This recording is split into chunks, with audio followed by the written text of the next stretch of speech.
Bonjour, aujourd'hui nous allons parler du zézément et du zozotement. Donc le zézément parce que en fait depuis la vidéo du zézément, il y a plusieurs personnes qui m'ont demandé des explications sur le zozotement. Et donc je rappelle donc aujourd'hui que le zozotement c'est juste un trouble d'articulation où on place la langue entre les dents au lieu de la placer derrière les dents. Ça sera un petit peu difficile de le faire ici sur vidéo parce qu'en fait c'est un trouble qui est un peu délicat à corriger même en situation avec la personne devant un miroir. Donc ici, ce n'est pas du tout mon propos de remplacer une vraie rééducation en cabinet orthophonique, mais simplement de donner quelques pistes à ceux qui m'ont demandé de leur donner quelques idées. Alors, donc le zozotement donc n'est pas à confondre avec le zézément, qui est juste la substitution du che en se et du je en ze. Et donc le zozotement, lui, c'est le fait de placer la langue entre les dents, un peu comme ça, pour prononcer les sons se et ze. Donc qu'est-ce qui se passe au départ? C'est souvent lié à un trouble de déglutition. Alors ça aussi, c'est difficile de le faire par vidéo. Il faut vraiment, si vous avez vraiment besoin d'un conseil, aller demander de l'aide à une orthophoniste, un orthophoniste en cabinet, qui pourra vous dire exactement ce qui se passe et vous expliquer vraiment quel est votre cas personnel. Voilà. Parce qu'il y a vraiment plusieurs cas de figure. Même s'il y a une ligne générale, il y a quand même des choses qu'on peut dire spécifiques, personnelles à chaque personne. Alors, dans un premier temps, oui, donc la langue est souvent un petit peu molle, un petit peu hypotonique, comme nous disons. Et donc, il faut souvent la tonifier, la muscler. Donc, en fait, la rééducation consiste souvent à faire de la musculation de la langue. Donc, comment ça se passe? On fait des exercices de musculation. Donc, je vais vous montrer, même si je ne suis pas très fan de me montrer ça sur Internet, mais c'est pas grave, puisque c'est pour la bonne cause et que j'avais promis une vidéo là-dessus. Donc, on tient la langue, vous voyez? Il faut qu'elle soit le plus pointue possible, vraiment. Donc, il y en a qui font la langue, qui ont plutôt la langue comme ça, ou des fois même ça se met en rouleau, enfin, il y a plusieurs cas de figure. Donc, le but, c'est quand même d'avoir une langue qui vous obéit. Parce que souvent, ces personnes-là ont une langue qui ne leur obéit pas, tout simplement. Donc c'est pour ça qu'on appelle ça des praxies. C'est un mouvement volontaire de la personne, qui peut ensuite décider où elle veut et comment elle veut utiliser sa langue. Donc on tire la langue vers le bas. Moi, je demande aux gens de le faire 10 fois de suite. Ensuite, on a gauche-droite. Pareil, l'aller-retour, je le fais faire 10 fois. Et toujours, bien sûr, le plus loin possible. Moi, je dis de penser à aller vers l'oreille. Et en gros, il y a d'autres exercices, mais enfin, je ne vais pas vous faire une rééducation ici, parce qu'il me semble que ce n'est pas approprié, donc de faire une rééducation sur YouTube. D'autant plus que, voilà, je ne prends pas la responsabilité de vous dire, vous avez réussi grâce à cette vidéo. Donc simplement, je donne simplement des pistes, et si jamais vous pouvez le faire chez vous, tant mieux, mais je vous conseille de toute façon d'aller voir une orthophoniste en cabinet, qui va vous aider, qui va vous guider, parce que moi personnellement, j'ai une petite fille là, de 8-9 ans en ce moment pour le même trouble, et ça devient un peu long, parce que il fallait déjà muscler la langue, il fallait qu'elle ait conscience de ses mouvements, il faut qu'elle prenne conscience de ce qu'elle doit faire, il faut qu'elle le fasse, il faut qu'elle y arrive, et après il faut qu'elle automatise tout ça. Donc c'est un peu long, donc c'est pour ça que je ne peux pas faire un suivi sur internet.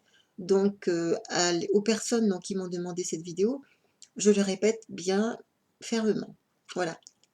Ensuite, le principe quand même, que j'aimerais bien quand même souligner, c'est, donc pour le zozotement, je termine sur la rééducation. Donc la langue, elle doit être placée derrière les dents du bas. Donc les incisives inférieures, ici, vous voyez? Mais la bouche sera fermée, bien entendu. Parce qu'on va simplement, en fait, avoir la langue détendue, normale, en fait. Souvent, les personnes, effectivement, sont un petit peu trop tendues. la langue bouge dans tous les sens et il n'y a aucune possibilité d'avoir la langue simplement plate et posée dans la bouche, comme ça. D'accord? Donc quand on fait un S, la langue est derrière les dents et on fait un petit sifflement très doux.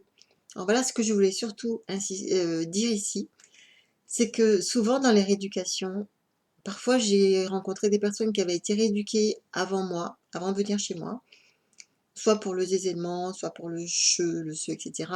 Et que parfois il y avait quand même, ils n'avaient pas assez insisté sur le fait de faire quelque chose de doux et de naturel. Il faut que ça soit naturel à la fin.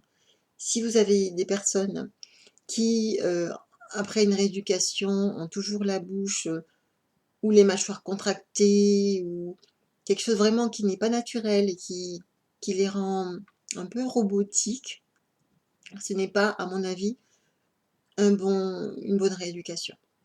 Donc, soyez toujours très très doux quand vous faites un exercice. Essayez d'être vraiment vraiment doux, doux avec vous-même, parce que moins vous ferez d'efforts, plus ce sera naturel et plus justement vous pourrez l'automatiser et que ça soit naturel après dans votre conversation.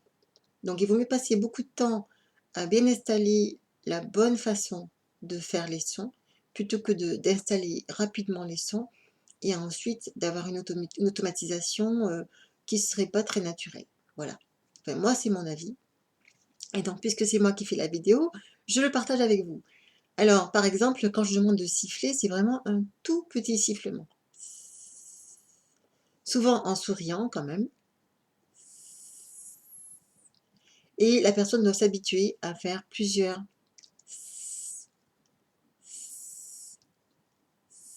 en ouvrant la bouche comme ça. Bien sûr, c'est la même chose pour le Z. La seule différence entre le S et le Z, c'est qu'ici, il y a mobilisation des cordes vocales, donc il y a un son qui est produit dans la gorge. On peut aussi faire l'exercice suivant quand on a commencé à comprendre comment ça fonctionnait.